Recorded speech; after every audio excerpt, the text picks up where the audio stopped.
The great hall of the Galactic Council stretched for miles beneath a dome of crystallized starlight.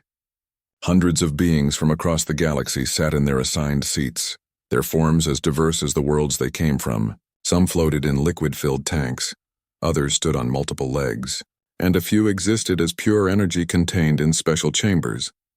Ambassador Zexathari checked his datapad with one of his forearms, while his other three sorted through the endless stack of membership applications. As a representative of the Valonian Empire, he had processed thousands of these requests over his long career. Most were routine. A species discovers faster-than-light travel, makes contact with existing members, and applies to join the galactic community. Simple. Today's application seemed no different. The species called themselves humans, and they came from a small blue-green planet in what they called the Sol system. Zexathari's research team had already completed the standard background checks. The humans had achieved basic space travel, showed understanding of common diplomatic protocols, and their military technology appeared standard for a newly spacefaring race. Next item, announced the council speaker, an ancient being whose species had long ago transcended physical form. Application for membership from Sol 3, designation Earth, species designation Human. Zexathari stood and activated the holographic display above the chamber floor. The image of a blue planet appeared, rotating slowly. Around it, data streams showed population numbers, technological achievements, and cultural assessments. The humans show typical development patterns for a Class 5 civilization, Zexathari began, his voice carrying clearly through the chamber's acoustic systems. They have recently achieved faster-than-light capability through what they called jump drive technology. Their first contact protocols were executed properly, and they have shown appropriate respect for galactic law. The display shifted to show images of the human delegation that had first made contact with a Galactic Council patrol ship near the edge of their system. The humans appeared unremarkable, bipedal, averaging about 6 feet in height with varying skin tones and features. They wore simple clothing and carried basic translation devices. Military assessment? Asked Counselor Vexamira from the Zephyrian Collective. Standard defensive capabilities, Zexathari replied, pulling up another data screen. Their largest warships are roughly equivalent to our patrol vessels. They possess nuclear weapons, kinetic projectiles, and basic energy shields, nothing that poses a threat to established galactic powers. They appear to have engaged in several conflicts among their own species, which is normal for pre-contact civilizations. Around the chamber, various beings nodded or made their species-equivalent gestures of agreement. The assessment was standard, even boring. Another primitive species taking their first steps into the larger galaxy. Cultural evaluation? This question came from the hegemony representative, a massive creature whose species valued strength above all else. The humans show remarkable diversity in their cultures and belief systems, Zexathari continued. They have hundreds of different languages, though they have developed common trade languages for communication. Their art forms are varied and show creativity. They appear to value individual achievement while also showing strong group loyalty. Standard xenopsychology profiles suggest they will adapt well to galactic society. The speaker processed this information for several minutes. Around the chamber, other counselors discussed the application in their own languages or through telepathic links. Any objections to granting provisional membership? The speaker finally asked. Silence filled the vast chamber. Provisional membership was routine for species like this. It would give the humans access to basic galactic trade networks, allow them to establish embassies, and place them under the protection of the hegemony defense fleet while they proved themselves capable of following galactic law. Motion approved, the speaker announced. Earth will be designated Minor World 7394 and granted provisional membership status. Standard monitoring protocols will be implemented. Zexathari made the necessary notations in the official records. Another routine day. Another primitive species welcomed into the galaxy. The humans would be excited, no doubt. They always were when they realized how vast the galactic community truly was. As the session continued with other business, Zexathari transmitted the approval to the human delegation waiting in the visitor quarters. Their leader, a middle-aged female named Ambassador Sarah Chen, responded with obvious joy and gratitude. She thanked him repeatedly for the Council's wisdom and generosity. We look forward to learning from the galactic community, she had said through her translation device. Earth has so much to offer, and we hope to contribute to the peace and prosperity of all civilizations. Standard response. They all said something similar. Within days, human embassies were established on major council worlds. Human traders began learning galactic commerce protocols. Human scientists eagerly studied new technologies, though they were restricted to basic improvements in agriculture, medicine, and peaceful space travel. Their military technology would remain limited until they achieved full membership, which typically took several decades. The humans proved to be quick learners and enthusiastic participants in galactic culture. They established positive relationships with several species and showed particular interest in artistic and cultural exchanges. Their ambassadors were polite, their traders were honest, and their scientists were curious but respectful of technological restrictions. Everything proceeded exactly as expected for a new member species. Deep in the Council's central archives, quantum computers processed billions of data points every second. They analyzed trade patterns, monitored communications, and flagged potential security threats. Most of this processing was routine, automated systems maintaining the smooth operation of galactic civilization. One small subroutine, written millions of years ago by the extinct progenitor race, ran its analysis on the new member species as it did for all applicants. This ancient program had been created for purposes long forgotten, its original documentation lost when the progenitors vanished from the galaxy. The program analyzed human languages, comparing them to patterns in its vast database. It examined their mythology, their history, their genetic structure, and their planetary designation. Most species passed through this analysis without triggering any responses. But as the program processed the linguistic data from Earth, something unusual happened. Deep in its quantum matrix, pattern recognition algorithms began finding matches not to any known language, but to fragments of data so old that most of the galaxy had forgotten they existed. The program flagged an anomaly. The flag was buried in routine processing reports, lost among millions of other automated analyses.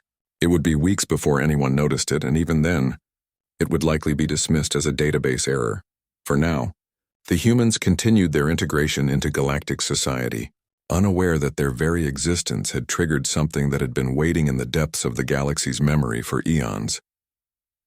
Ambassador Chen stood in her new office on the council world of Nexus Prime, looking out at the gleaming spires of the galactic capital. Ships from 100 different species moved through the sky in carefully controlled patterns. The sight filled her with wonder and hope for humanity's future among the stars.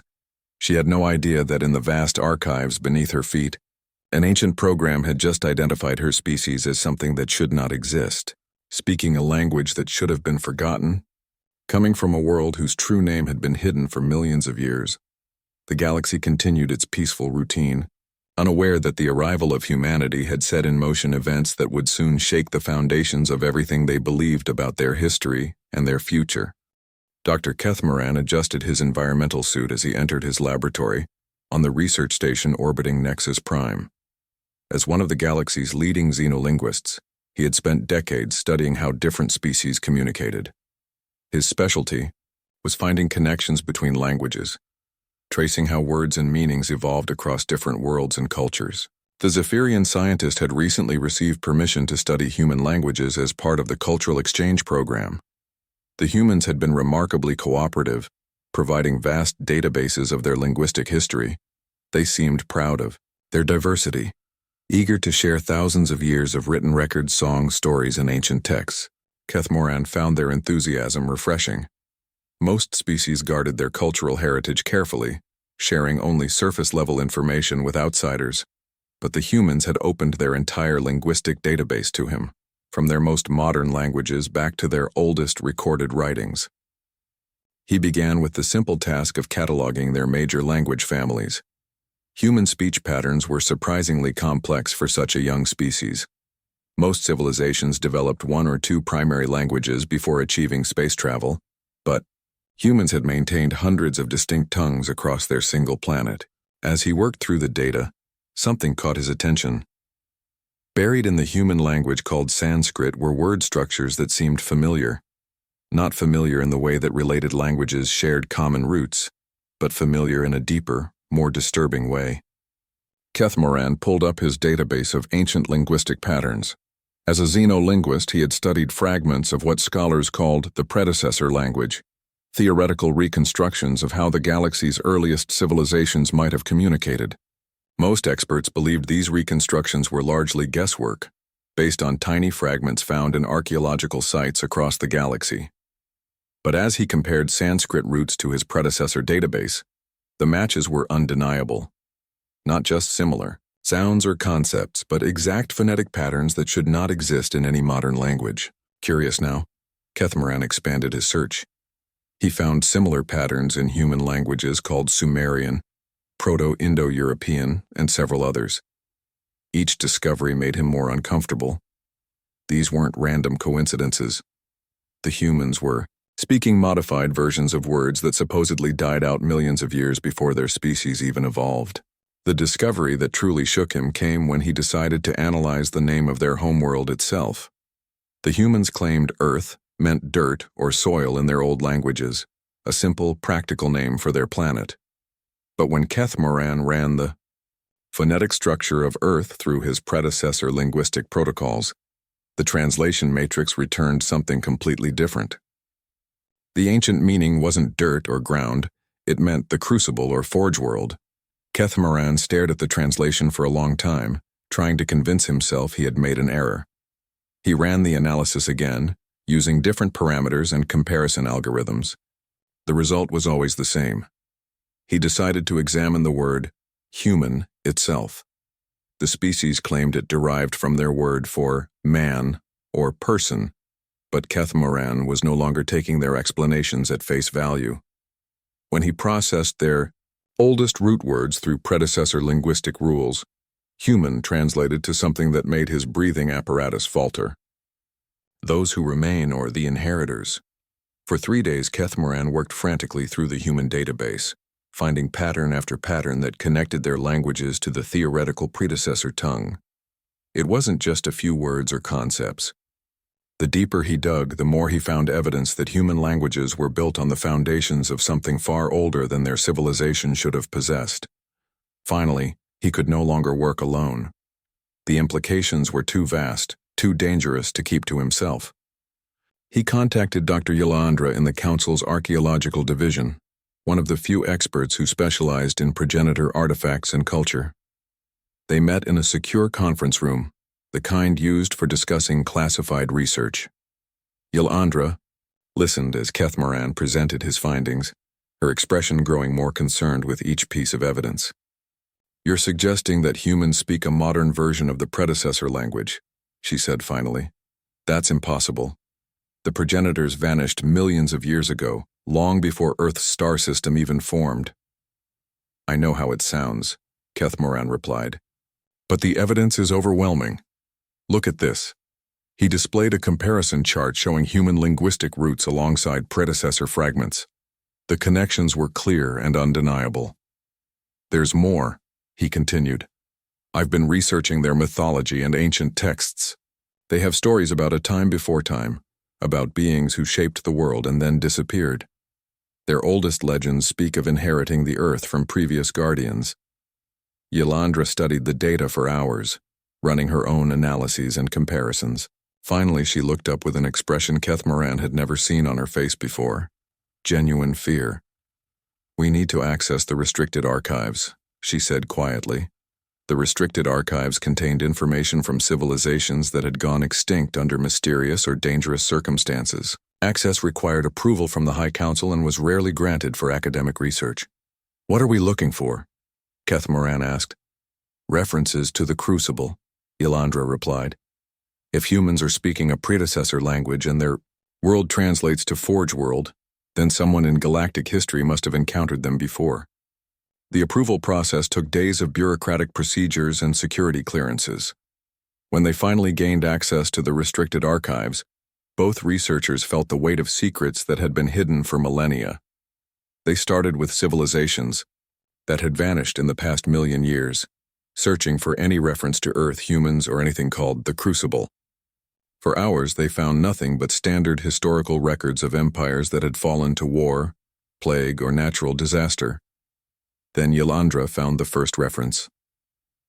In the final records of the Zetkari Empire, a civilization that had controlled half the galaxy before mysteriously abandoning their worlds 847,000 years ago, there was a single mention of the Enders of Wars who came from the Crucible beyond the Rim.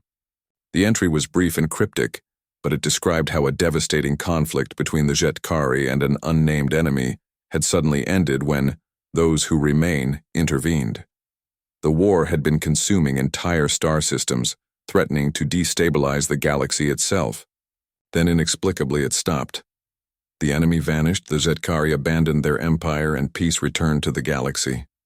More searches revealed more references. The Moltec Empire's final transmission, sent 1.2 million years ago as their civilization, faced extinction, mentioned the ones who bring silence to the screaming stars. The Drakthul Confederacy's historical record spoke of those who walk through darkness and emerge unchanged. Each reference painted the same picture. When faced with threats that could destroy all life in the galaxy, mysterious beings from the Crucible would appear, neutralize the danger, and then vanish again. As Kethmaran and Yelandra compiled their findings, a terrifying pattern emerged. Every few million years, when the galaxy faced extinction-level catastrophes, something awakened from Earth and saved everyone. Then they returned to their world, apparently powerless and primitive, waiting for the next cosmic crisis. The final piece of evidence came from the progenitor texts themselves. In their last recorded entry, written as their own civilization faced annihilation from an unknown threat, was a message that chilled both researchers to their cores. We have seeded the Crucible with our greatest creation. When the stars themselves scream in terror, they will answer. When darkness comes to devour all light, they will stand against it. We pray that those who come after us will never need to wake them from their slumber. But if the worst comes to pass, remember this. They are salvation and damnation in equal measure. Kethamaran looked at his colleague, both of them understanding the magnitude of what they had discovered. The peaceful, curious humans who had recently joined the galactic community weren't just another species.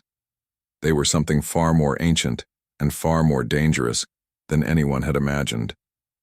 They were a weapon, sleeping peacefully in the heart of the galaxy, waiting for someone or something to wake them up. High Counselor Velthera had overseen galactic affairs for over 3 centuries, but she had never called an emergency session based on linguistic research.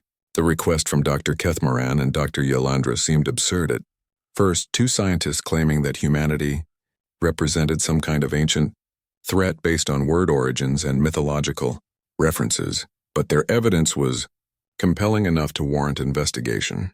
Velthara authorized a deep research protocol, granting access to archives that hadn't been opened in millennia.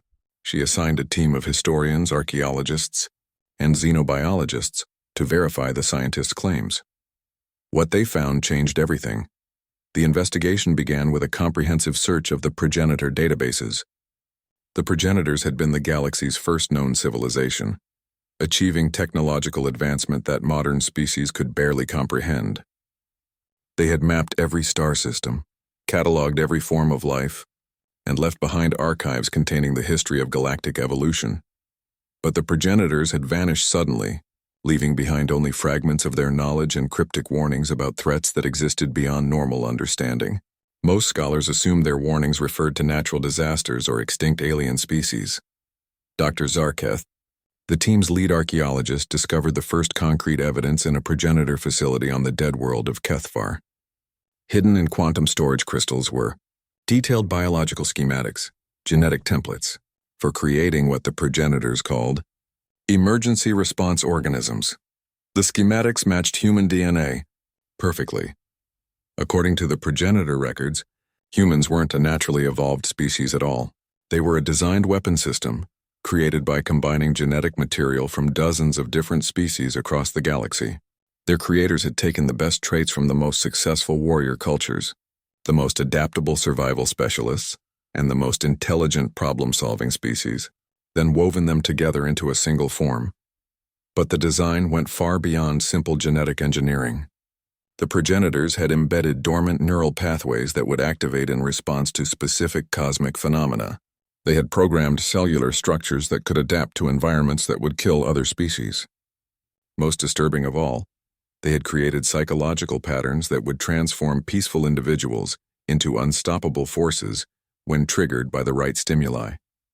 Dr. Milvera, the team's xenobiologist, made an unsettling discovery while analyzing human physical capabilities. Their bone density was 3 times higher than necessary for their planetary gravity. Their muscle fiber composition was optimized for explosive power rather than endurance. Their brains showed unusual development in regions associated with tactical thinking and rapid decision-making under stress. They're not built for the peaceful world they claim to come from, she reported to the team. Every aspect of human physiology suggests they evolved for constant warfare in extreme environments. But Earth shows no signs of having such conditions. The answer came from studying the planet itself. Earth wasn't their original homeworld, and it was their prison. The progenitors had created a world specifically designed to contain and train their weapons. Every aspect of Earth's environment was carefully calibrated to produce the desired psychological and physical development in its inhabitants. The planet's history of natural disasters, climate changes, and resource scarcity wasn't random. It was engineered to create constant selective pressure, ensuring that only the strongest and most adaptable humans survived to reproduce. Their tendency toward tribal warfare wasn't a flaw in their social development. It was deliberate conditioning to maintain their combat effectiveness. Even their remarkable diversity was by design. The progenitors had seeded multiple populations across Earth with slightly different genetic modifications, creating distinct human subspecies that would develop unique survival strategies while remaining capable of interbreeding to maintain genetic stability. The research team found evidence of this. Careful manipulation in Earth's geological record. Asteroid impacts that had caused mass extinctions had been artificially triggered to eliminate species that might interfere with human development. Climate shifts that had driven human migration and cultural evolution showed patterns too precise to be natural, but the most chilling discovery came from studying the records of civilizations that had encountered humans before. The team expanded their search beyond the restricted archives, examining archaeological sites across the galaxy for any trace of human presence. They found evidence on 17 different worlds, scattered across millions of years of galactic history. In each case, the signs were the same: a civilization facing extinction-level threats that suddenly vanished, leaving behind only fragments of records mentioning mysterious saviors from beyond the rim. On the world of Yextala, ancient cave paintings showed bipedal figures emerging from strange ships to battle creatures that defied description. The paintings were 2.3 million years old, created by a species that had achieved spaceflight long before humans supposedly evolved. On the crystalline world of Mordith, quantum-preserved memories in the planet's mineral matrix told of the Silent Ones who had appeared during an invasion by entities from outside normal space-time. The invaders had been consuming reality itself, turning entire star systems into void. Then humans had arrived, wielding weapons that could somehow damage beings made of pure concept and possibility. The evidence painted a clear picture. Throughout galactic history, whenever threats emerged that were too powerful for conventional forces to handle, humans had awakened from their slumber on Earth. They would deploy across the galaxy, neutralize the threat with ruthless efficiency, and then return to their world to resume their apparent primitiveness. Dr. Yelandra made the connection that explained humanity's current state. They're not primitive by accident, she told the team during one of their research sessions. After each activation, their memories are wiped and their technology is destroyed. They're reset to a pre-industrial state to prevent them from becoming a threat to normal galactic civilization. The evidence supported this theory. Human history showed multiple instances of advanced civilizations suddenly collapsing and losing their technology. Atlantis, Lemuria, the Mayan Empire, all showed signs of possessing knowledge far beyond what their time period should have allowed, followed by sudden disappearance or technological regression. But the memory wipes weren't perfect. Human mythology and ancient texts contained fragmented memories of their true nature. Their legends spoke of golden ages when they had possessed incredible power, followed by falls from grace and promises of eventual return. Their religions often centered around concepts of guardianship, sacrifice, and the duty to protect the innocent. The team's final discovery came from analyzing the quantum signatures embedded in human DNA.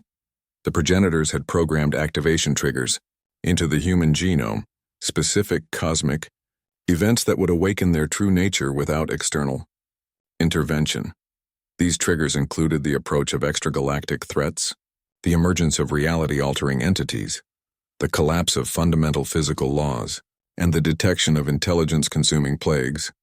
Each trigger was designed to activate different aspects of human capability, from enhanced physical performance to expanded consciousness to the ability to interface directly with exotic technologies. The research team compiled their findings into a classified report that shook the highest levels of galactic government.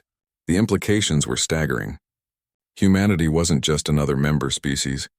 They were a weapon of mass destruction created by the galaxy's most advanced civilization, programmed to activate whenever existential threats emerged. High Counselor Velthara read the report 3 times before accepting its conclusions. She immediately classified the information at the highest security level and convened an emergency session of the Inner Council, the 7 most senior leaders of galactic civilization. The meeting was held in a secure chamber shielded from all forms of surveillance or recording. When Velthara presented the findings, the chamber fell into stunned silence. "Are you telling us," asked Counselor Rexmar of the Hegemony, "that we've welcomed a doomsday weapon into our civilization?" "That's exactly what I'm telling you," Velthara replied. "The humans are peaceful now because they're designed to be peaceful until they're needed. But when the right triggers activate, they'll transform into something that makes our greatest military forces look like children playing with toys." The Council faced an impossible situation. They couldn't remove humanity from galactic society without revealing why, which would cause panic across hundreds of worlds. They couldn't monitor them too closely without risking discovery of their investigation. And they couldn't predict when or what might trigger the human's true nature to emerge. As the meeting continued deep into the night cycle, none of the counselors realized that their worst fears were about to become reality.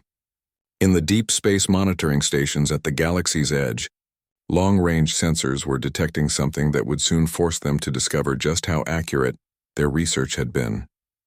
Something was approaching from the intergalactic void, something that had consumed entire galaxies and left nothing but emptiness in its wake.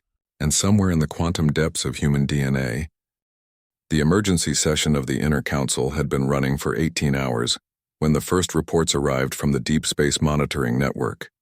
Admiral Kexalon of the Hegemony Defense Fleet materialized as a hologram in the center of the secure chamber, his usually calm demeanor replaced by barely controlled panic. "Counselors," he began, his voice tight with strain, "we have a situation that requires immediate attention. Our long-range sensors have detected an anomaly approaching from intergalactic space." High Counselor Velthara felt a chill that had nothing to do with the chamber's temperature. After spending hours discussing humanity's true nature as a weapon designed to fight cosmic threats, the timing of this report seemed impossibly ominous. "Define anomaly." "Admiral," she said carefully. "Something that consumed the Andromeda Galaxy," Kexalon replied. "Completely. Where there once were 400 billion stars, there is now nothing but empty space. Our deep field telescopes show the entire galaxy simply gone." The council chamber fell silent except for the quiet hum of life support systems. The magnitude of what the Admiral described was beyond comprehension. Entire galaxies didn't just disappear. "How is that possible?" asked Counselor Vexmira from the Zephyrian Collective. "We don't know," Kexalon admitted. "The energy readings are unlike anything in our databases. Whatever did this operates on principles we don't understand, and it's heading in our direction." Counselor Rexamar leaned forward in his environmental suit. "Estimated time of arrival?" "At current velocity, approximately 18 months, the Admiral replied. "But the velocity isn't constant. It's accelerating as it approaches, as if it's feeding on something in the space between galaxies." Velthara exchanged glances with the other council members. The research report on humanity lay open before them, its implications suddenly terrifyingly relevant. The progenitors had created humans as a weapon against existential threats, and now the greatest threat in cosmic history was bearing down on them. "Admiral, I need you to implement Code Black protocols immediately," Velthara ordered. "Full mobilization of all defense fleets. Begin evacuation planning for core worlds and..." She paused, knowing her next words would change everything. "Activate the ancient protocols." The ancient protocols hadn't been used in over 1 million years. They were emergency procedures left behind by the progenitors, instructions for awakening something they called the Final Guardian. Until now, the Council had assumed these protocols were metaphorical or referred to some lost technology. Now they understood the truth. As the hologram of Admiral Kexlon faded, Dr. Yalandra spoke for the first time in hours. "The activation will happen automatically," she said quietly. "According to the progenitor records, human DNA contains quantum-entangled particles that respond to specific cosmic phenomena. The approach of an extragalactic threat is one of the primary triggers. How long before they change?" Velthara asked. "It's already beginning. The first reports came from human colonies in the Outer Rim territories. Dr. Sarah Chen, the human ambassador who had been so grateful for galactic membership, contacted the Council in obvious distress. "Something is happening to our people," she said via quantum communication from the human embassy on Nexus Prime. "Our colonists are experiencing episodes, vivid dreams, sudden knowledge of things they shouldn't know, physical changes we can't explain." Velthara authorized a discreet monitoring team to observe the human populations across the galaxy. What they found confirmed their worst fears and strangest hopes. On the agricultural world of Kepler 442b, human farmers were spontaneously developing technology that shouldn't exist. Marcus Rodriguez, a simple crop specialist, had redesigned his harvesting equipment into something that could analyze soil composition at the molecular level and adjust atmospheric pressure in real time. When questioned, he couldn't explain how he knew how to build it. "I just saw it in my head," he told the monitoring team, "like remembering something I'd forgotten." On the mining station orbiting Wolf 359, human workers were displaying physical capabilities that defied biological possibility. Elena Volkov, a maintenance engineer, had been crushed by a 2-ton piece of machinery. The accident should have killed her instantly. Instead, she had lifted the debris off herself and walked away with minor bruises. Medical scans showed that her bone density had increased by 400% overnight. Her muscle fibers had restructured themselves into configurations that shouldn't exist in nature. Her brain showed new neural pathways forming at an impossible rate. But the most disturbing changes were psychological. Humans across the galaxy were beginning to dream the same dream. Visions of stars going dark, civilizations screaming, and something vast and hungry approaching from the void. They saw themselves standing against this darkness, wielding weapons that could cut through the fabric of reality itself. Dr. James Morrison, a xenobiology researcher on Earth, experienced the most dramatic transformation. During a routine day at his laboratory, he suddenly began speaking in languages that predated known human civilization. His colleagues watched in amazement and terror as he drew complex diagrams on the lab walls, blueprints for technology that seemed to violate multiple laws of physics. "The Devourer's approach," he said in perfect ancient progenitor script. Though he had never studied the language. "The children of the Crucible must wake. The galaxy calls for its guardians." When his colleagues tried to intervene, Morrison turned to face them with eyes that now glowed with an inner light. "I remember now," he said in his normal voice, though his expression remained alien. "I remember what we are, what we've always been." The changes weren't limited to individuals. Human governments across their colonies began making seemingly random demands for resources and territory. Their military leaders requested specific materials and deployment patterns that made no tactical sense to galactic observers. But when analyzed by the Council's strategic computers, these demands formed a perfect defensive network spanning the entire galaxy. The humans were unconsciously preparing for a war they didn't yet understand. They would have to fight. Captain Lisa Park of the Human Exploration, vessel New Horizon, provided the most disturbing example of the transformation.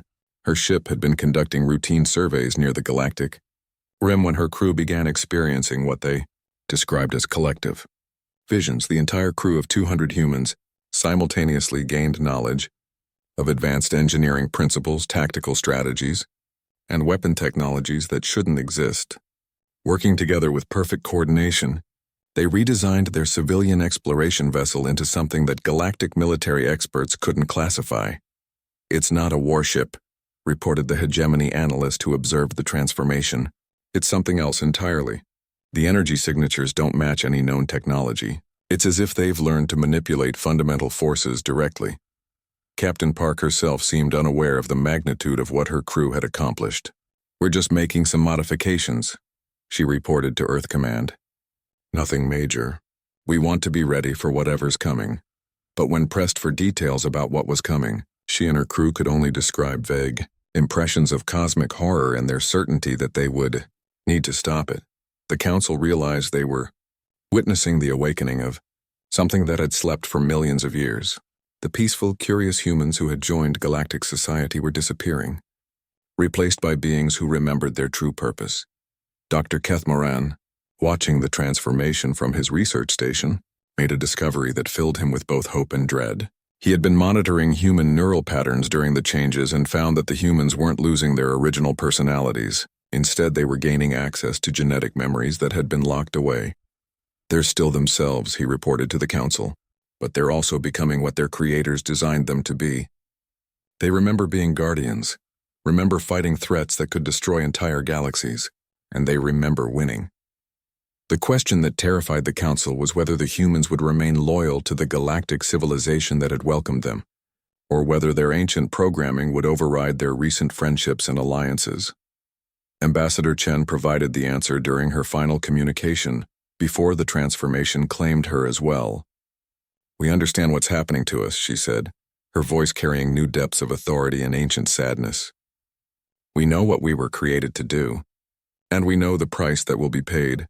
She paused, looking directly into the communication device with eyes that now held the weight of cosmic responsibility.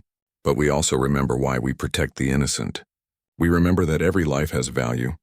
Every civilization deserves to exist. The galaxy welcomed us as friends. We will not forget that friendship when the darkness comes." As her image faded, the Council realized that their carefully ordered civilization was about to witness forces beyond their comprehension. The humans were awakening to their true nature as the galaxy's ultimate guardians. The only question now was whether they would be salvation or just another form of annihilation. The transformation of humanity accelerated beyond all predictions. Within weeks of the first reported changes, every human in the galaxy had undergone what they simply called the awakening. The process wasn't violent or destructive. It was eerily peaceful, as if millions of people were simultaneously remembering something they had always known, but had simply forgotten. High Counselor Velthara stood in the observation deck of Nexus Prime's primary station, watching human ships move through space with impossible grace. What had once been simple cargo vessels and passenger transports now defied the basic laws of physics, moving in patterns that hurt to observe directly. Dr. Sarah Chen, formerly the grateful human ambassador, now stood as something far more significant. When she had requested a meeting with the full Galactic Council, her message had been simple. "It's time you understood what's coming, and what we must do to stop it." The council chamber had been reconfigured to accommodate the new reality, where once Ambassador Chen had sat in a modest chair designated for minor species representatives. She now stood at the center of the chamber as an equal among the galaxy's most powerful leaders. But equality wasn't quite the right word. There was something about her presence that made even the ancient council speaker defer to her authority. "The entity approaching our galaxy calls itself the Silence," Chen began, her voice carrying harmonics that seemed to resonate in dimensions beyond normal hearing. "It has consumed 47 galaxies across the local cluster. Not destroyed, it consumed. Every star, every planet, every form of life has been converted into pure void." Admiral Kexalon materialized as a hologram beside her. "Our deep space sensors confirm this," he reported grimly. "Where Andromeda once existed, space itself seems wrong, not empty, actually missing. Reality has holes in it now." Chen nodded. "The Silence doesn't just destroy matter and energy. It erases the possibility that anything ever existed in the first place. It feeds on existence itself, growing stronger with each galaxy it devours." Counselor Rexmar leaned forward. "And you can stop this thing?" "We were created to stop this thing," Chen replied. "The progenitors faced the Silence before, millions of years ago. They couldn't defeat it with conventional means because conventional means become meaningless when reality itself is the battlefield. So they created us." She gestured, and the chamber's display systems activated without any visible interface. The holographic images showed the true scope of what was approaching. Not just a threat to their galaxy, but to the fundamental structure of existence in their region of the universe. We are not weapons in the traditional sense, Chen continued. We are anchors. Our consciousness is designed to maintain the integrity of reality, even when the silence tries to erase it. Where we exist, the universe remembers itself. Dr. Yolandra, who had been silent throughout the presentation, finally spoke. The genetic modifications, the neural pathways, the quantum entanglement in your DNA, it's all designed to make you immune to erasure. More than immune, Chen confirmed. We can restore what has been erased, rebuild what has been consumed. But the process requires...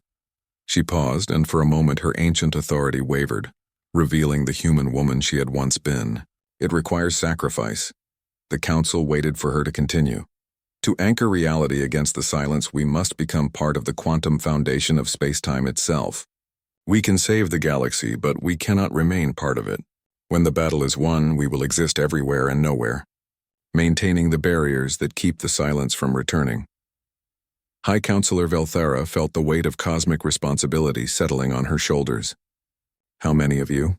All of us, Chen replied simply. Every human in the galaxy must participate. The quantum field effect only works if our entire species acts as one consciousness. The implications were staggering.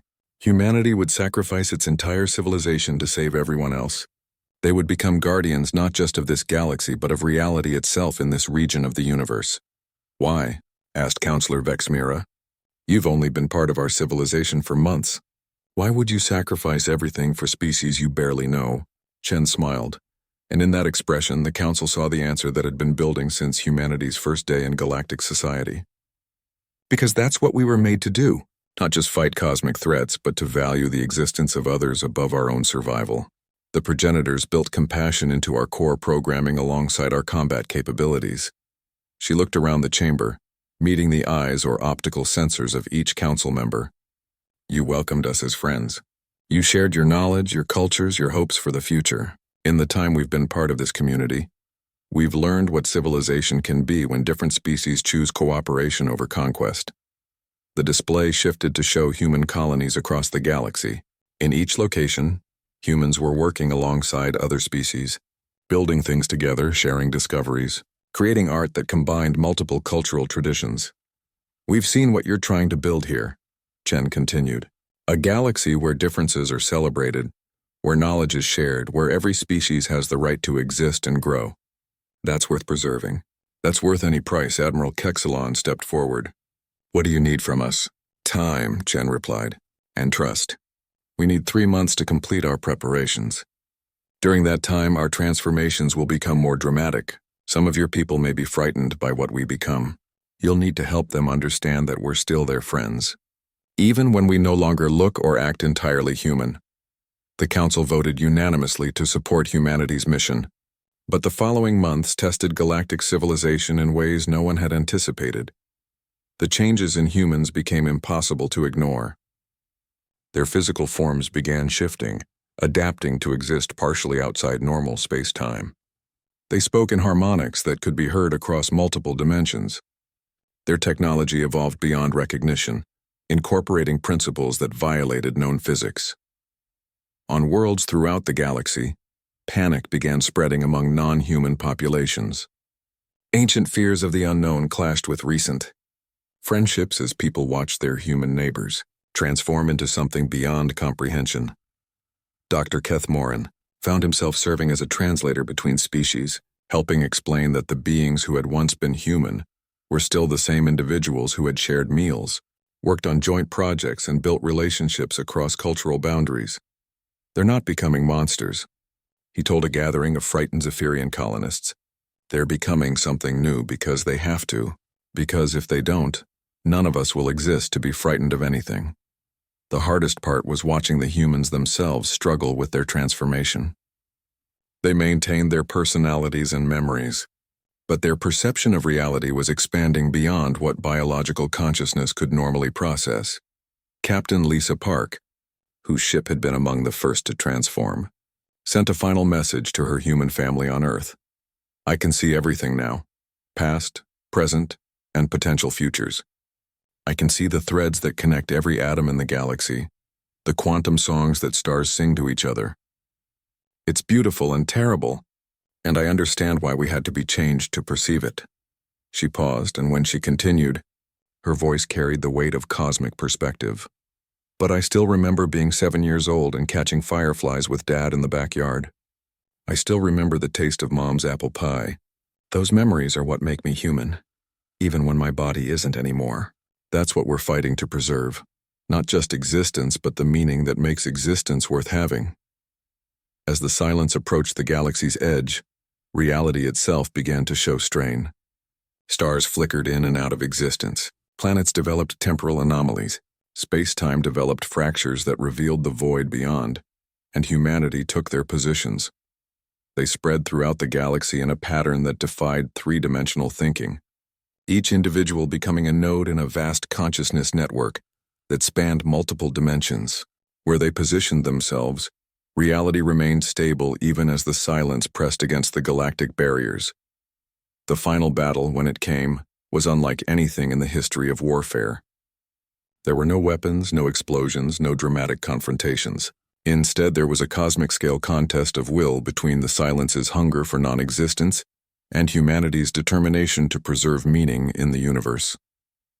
For 7 days, the galaxy flickered between existence and void. Citizens of hundreds of worlds watched their skies shift between normal starfields and absolute emptiness. Reality itself hung in the balance. Then suddenly, it was over. The silence retreated, unable to maintain its assault against the quantum barriers that humanity had become. Where it had tried to erase the galaxy, human consciousness had maintained the memory of existence, forcing reality to reassert itself. The victory came at exactly the price Chen had predicted. Humanity still existed, but not in any form that could return to normal galactic society. They had become part of the fundamental structure of space-time, eternal guardians standing watch against threats that existed beyond normal comprehension. High Counselor Velthera stood again in the observation deck of Nexus Prime, looking out at a galaxy that owed its existence to a species that could no longer truly be part of it.